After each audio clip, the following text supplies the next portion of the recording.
नमस्कार मोर चैनल को आपण मानक स्वागत।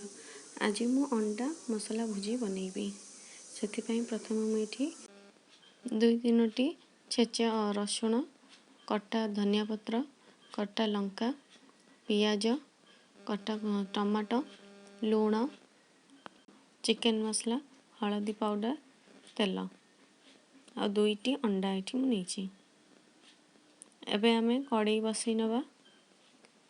कड़ाई आमर गरम ही आसलानी। मुझे से तेल पकईनेबी।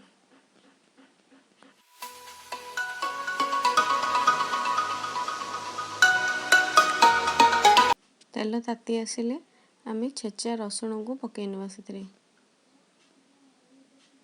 आम ताको हल्का कि भाजी नवा। तापरे कटा हेतिबा कंचा लंका पकई नवा। एबे कंचा लंका आमर भाजी ही आसलानी। मुझे टमाटो पकईनेबी।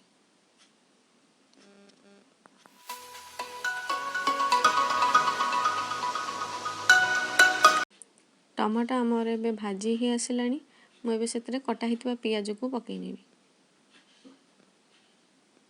एबे पियाज को भलसे भाजी नवा।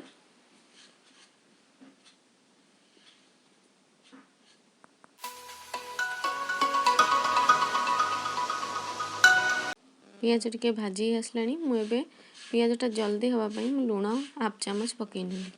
एबे हलदी गुंडा हाफ चामच, चिकेन मसला पकईनेली।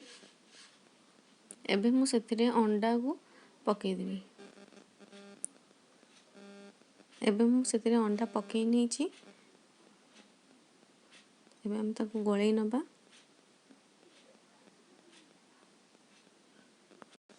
2-3 मिनिट आम एमती गलई रखिले अंडा गुड़िक आमर जो पड़ी ताको से भुजी परिका हो जिवो।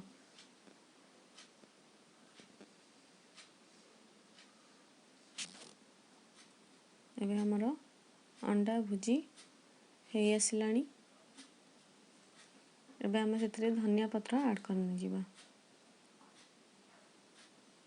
एबे हमर रेडी हो गलानी मसला दिया अंडा भुजी।